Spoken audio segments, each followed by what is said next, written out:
Johnson cult. The Johnson cult, formerly misidentified as a cargo cult, was initiated on New Hanover Island in Papua New Guinea in 1964. Although initially labeled a cargo cult, it has since been characterized as political theater. History. Papua New Guinea was divided into German and British territories when it was first colonized in the 1870s. Germany ruled northern New Guinea, while southern New Guinea and Papua was ruled by Britain. Soon after the Australian government took power, World War II broke out, and the islands were temporarily occupied by Japan. After the Japanese surrender, Australia assumed authority again. Pressured by the United Nations, they prepared for the territory's independence.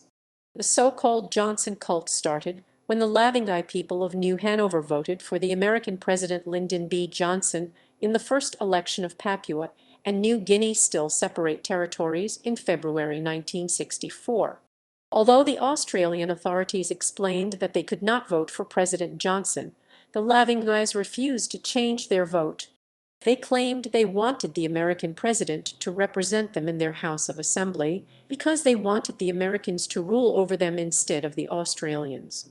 Outsiders saw the Johnson cult as a cargo cult brought on by isolation, lack of education, poor economic development, and overall lack of understanding of the modern world. Dorothy Billings, who conducted anthropological research among the alleged cultists, revealed that the Lavingai had, by voting for Johnson, consciously engaged in a theatrical act of shaming, seeking to draw attention to what they saw as poor colonial administration by the Australian authorities. They had never intended for Johnson to become their representative. What Billings discovered was an elaborate soap opera, a piece of political theater, and a game of high stakes. She found New Hanover to have a rich history of using play acting and bluffing as a negotiation ploy that could be used in order to embarrass a foe. In 1964, the New Hanoverians were fed up with their Australian administrators. Angry with these unpopular rulers, their real purpose was to embarrass them into giving them more aid, as development of their tiny island had been neglected for years. According to Billings, the Australian authorities responsible for overseeing the island had taken the cult story at face value and were clueless as to what was motivating the islanders' strange fixation on Lyndon Johnson. It was a cultural misunderstanding.